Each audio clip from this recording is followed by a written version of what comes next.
La médiatisation et la propagande de la prétendue rébellion de Wagner, dont certains gouvernements attendaient impatiemment sa pose de Moscou, ne pouvaient nous laisser sans réaction. Surtout nous pousser à se demander que pourraient être les répercussions de ces conflits entre Prigojine et Kremlin sur les continents, sachant que quelques pays africains, notamment le Mali ou la Centrafrique, coopèrent militairement avec la Russie. Si vous vous posez la même question, alors bienvenue sur la une du continent expliqué. D'abord, c'est quoi le problème entre le patron de Wagner au nom d'Evgueni Prigojine et Kremlin? L'homme fort de Wagner, vous le savez, est une entreprise militaire russe privée composée dans sa majorité d'anciens prisonniers russes dont le nombre d'hommes au front de la guerre ukrainienne s'élève à 25 000, des chiffres donnés par lui-même. Nous savons que depuis des mois, ses proches de Poutine étaient dans un conflit ouvert avec la hiérarchie militaire russe. Il accusait le haut gradé militaire de ne pas équiper de manière adéquate ses hommes. Et c'est le vendredi 23 juin que Prigojine passe à l'étape supérieure, en affirmant que l'armée russe a frappé de manière volontaire ses hommes en tuant un grand nombre.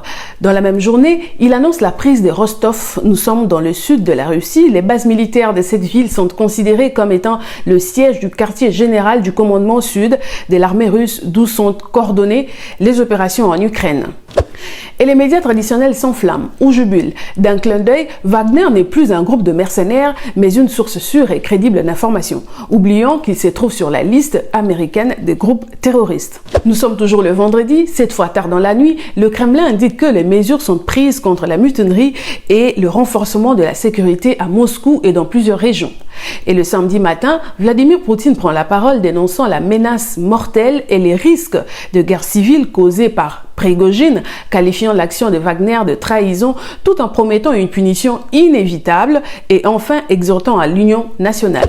Mais la joie de médias et certains gouvernements serait de courte durée, car le même samedi, on apprendra le retour des éléments de Wagner dans les casernes suite à une médiation bélarusse et kazakh. Ce qui nous concerne est les retombées de cette rébellion de quelques heures sur les continents. Quoique le média traditionnel chante chaque jour que Wagner est au Mali, je vous rappelle que c'est faux.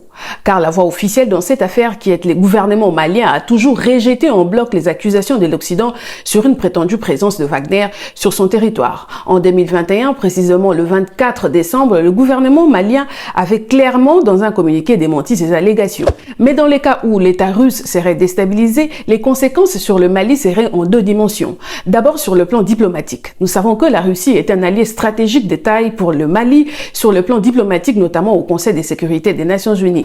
Avec son droit de veto qui peut à tout moment bloquer les résolutions d'anciens partenaires du Mali, donc le croulement de Poutine laisserait le Mali à la merci de ces pays face auxquels il tient tête et qui veulent à tout prix les punir.